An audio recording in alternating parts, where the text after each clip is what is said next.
আজকাল চারিদিকে এত বিয়ে হচ্ছে, এত মিষ্টির প্যাকেট আসছে যে আমার গুলিয়ে যাচ্ছে মাঝে মধ্যে যে এটা কি ম্যারেজ রেজিস্টার অফিস নাকি হালখাতার দোকান। তাহলে কি আধার কার্ডের মতোই রেজিস্টার অফিস বা রেজিস্টারগুলোতেও কোনো ভুল থেকে যাচ্ছে?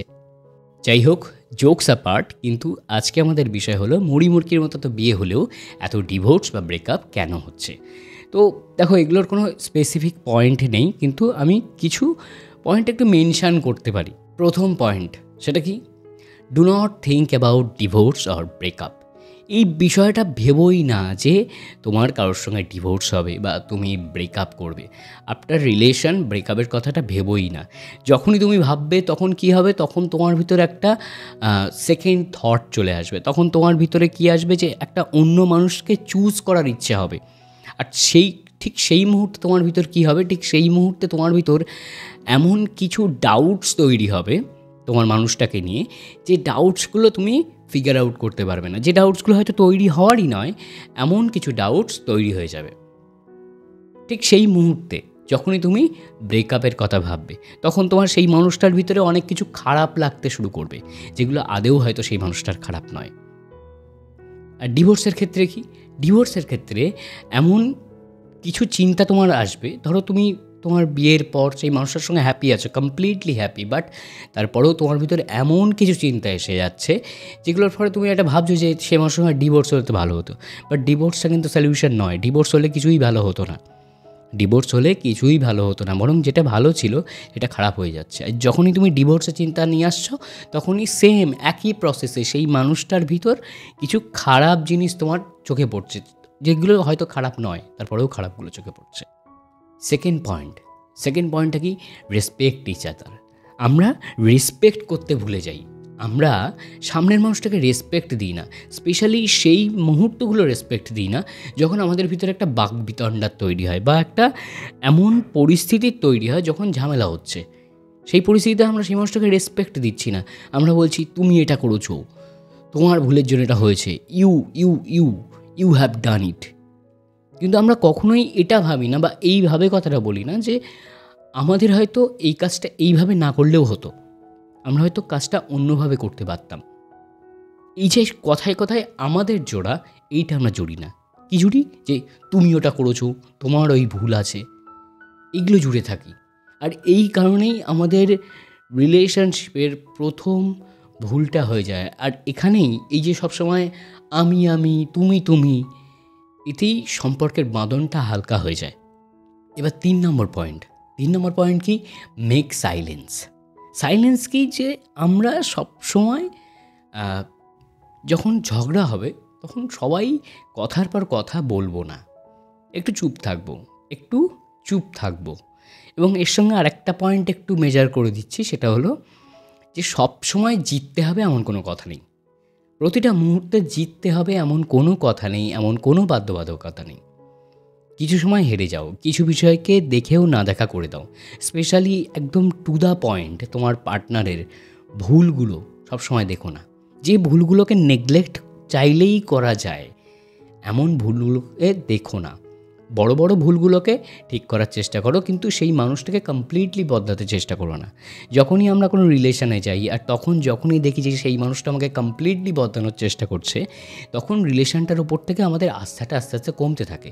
তখন সেই রিলেশনটা টক্সিক হয়ে যায়, যার কারণে রিলেশন থেকে সবাই বেরোতে চায়। তাই মানুষটাকে কমপ্লিটলি চেঞ্জ করো না। সে মানুষটার কিছু ব্যাড হ্যাবিটস থাকলে সেগুলো তাকে ধরিয়ে দাও, সেইগুলো চেঞ্জ করে গুড হ্যাবিটস আনার চেষ্টা করো। আর যখনই ঝগড়া হচ্ছে, যখনই কথা কাটাকাটি হচ্ছে, কিছু সময় সাইলেন্স থাকো, মানে সাইলেন্স নিয়ে এসো নিজের ভিতর, চুপচাপ থাকো। সবসময় কথা বলতেই হবে এমন কোনো কথা নেই। অনেক সময় চুপ করে থাকলে দেখবে পরিস্থিতি অটোমেটিক্যালি ঠিক হয়ে যাচ্ছে। অথচ তুমি যদি সেই ঝগড়ার মুহূর্তে কথা বলতে যেতে, তখন হার্শ টোনে জোরে তুমি এমন কোনো বাজে কথা বলে ফেলতে, যেই কথাটাই তোমাদের সম্পর্ক নষ্টের প্রথম পিলার হয়ে দাঁড়াতো হয়তো। তাই কথা সব সময় বলার দরকার নেই। কিছু সময় কথা না বলেও সম্পর্ক ভালো রাখা যায়। আর এই প্রসেসটাকে বলা হয় সাইলেন্স মেনটেন করার প্রসেস। এবার আসি আমাদের ফোর্থ অ্যান্ড লাস্ট পয়েন্ট, যেটা কি বলতো? যেটা হলো don't take advice from anyone. সকলের থেকে অ্যাডভাইস নিও না। তোমার রিলেশানে ভালো মুহূর্ত, খারাপ মুহূর্ত আসতেই পারে। হাজব্যান্ড ওয়াইফের ভিতর অনেক সময় অনেক টক্সিক আলোচনা হতেই পারে, অনেক কথা কাটাকাটি হতেই পারে। তাই বলে সেই কথাটা নিয়ে তুমি তোমার ফ্রেন্ডদের সঙ্গে বা সো কল্ড সকলের সঙ্গে শেয়ার করার কোনো দরকার নেই। একমাত্র নিজের প্যারেন্টদের সঙ্গে শেয়ার করতে পারো, তাও সেটা বুঝে যে এই প্যারেন্ট সবসময় আমাকে পজিটিভলি গাইড করে। তো অনেক সময় অনেক প্যারেন্ট কিছুই বোঝে না, নেগেটিভলি গাইড করে সম্পর্কটাই ভেঙে যায়। তো সবসময় সকলের সঙ্গে শেয়ার করো না। কাদের সঙ্গে শেয়ার করবে? মোটিভেশনাল স্পিকার, মানে যারা তোমার লাইফকে একটা গ্রিড লাইনের ভিতরে এনে দেয়। গ্রিড লাইন বিষয়টা কি? একটা লাইফকে একটা সমান্তরাল জায়গায় এনে দেয়, উঁচু নিচু থাকে সেই জিনিসটাকে একটা সমান্তরাল জায়গায় এনে দেয়। এমন মানুষের থেকে, বা তোমার যে মানুষগুলো তোমাকে গাইড করে, মেন্টালি গাইড করে, এমন গাইডদের থেকে সাজেশান নিতে পারো, কিন্তু সকলের থেকে নয়। অনেক সময় অনেক মানুষ আমাদের জীবনে এই কারণে আসে আমাদের জীবনটাকে মিজারেবল করে দেওয়ার জন্য, আমাদের জীবনটাকে অনেক বেশি ঘেঁটে দেওয়ার জন্য। কে কোন ইন্টেনশন নিয়ে আসছে এটা তো বুঝতে পারছি না। এই অনেক সময় অনেক মানুষ আমাদেরকে ঘেঁটে দেওয়ার জন্য আসে, সেই মানুষগুলোকে জাস্ট স্যালুট করে তাড়িয়ে দাও, ভাই দরকার নেই তোদের, ঠিক আছে, দরকার নেই তোদের। আর আবারও ফার্স্ট পয়েন্টে ফিরে যাচ্ছি। আবারও ফার্স্ট পয়েন্টটা কি, যে সব সময় ব্রেকআপের কথা ভেবো না।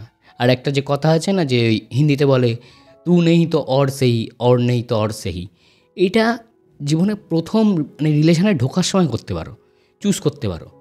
কিন্তু একবার ঢুকে গেলে, তার সঙ্গে অনেক দিন কাটানো হয়ে গেল, তখন এটা এটা করলে তোমার সমস্যা বাড়বে। তুমি নিজের ভিতরেই থাকবে না, কতজনকে নিজেকে আবার করে দেবে, এটা তো সম্ভব নয় না। তো ওই তু নেই তো অর সেই, অর নেই তো অর সেই, এটা করো না, এটা ফালতু কথা। প্রথমে ঠিক আছে, কিন্তু পরে এই কথাটা ফালতু একদম, মানে এই কথাটার কোনো বেজ নেই। তোমাকেই দরকার। আর জীবনে ভেবো না, ব্রেকআপের কথা ভাববে না, ওই নিয়ে আলোচনাই করবে না। কখনো রাগ হয়ে গেলে ব্রেকআপ করে দেবো, এটা ভাববেই না। আর নিজেরা ঠিক করে নেবে যে আমরা নিজেদের ভিতর ব্রেকআপ নিয়ে কোনো কথা বলবো না, ডিভোর্স নিয়ে কোনো কথা তুলবো না, বরং আমরা সম্পর্কটাকে বাঁচিয়ে রাখার জন্য যা যা করতে হয়, যত কঠিন স্টেপ হোক, যত ইজি স্টেপ হোক, সব নেব। বাট ডিভোর্স বা ব্রেকআপ নিয়ে আমরা কখনো কোনো কথা বলবো না। এটা যদি করতে পারো, প্রচুর সম্পর্ক বেঁচে যাবে। তো যাই হোক, পডকাস্ট উইথ সোমনাথে এতক্ষণ ছিলাম আমি, সোমনাথ, তোমাদের সঙ্গে। অনেকদিন পরে এমন একটা ভিডিও নিয়ে আসলাম।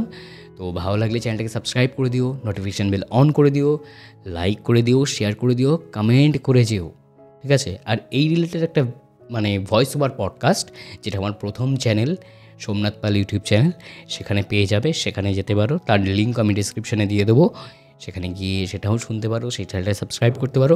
আর এই চ্যানেলটাকে ডেফিনেটলি সাবস্ক্রাইব করে দিও, ঠিক আছে। টাটা, সবাই ভালো থেকো, সুস্থ থেকো, দেখা হচ্ছে পরদিন নতুন কোনো ভিডিওয়।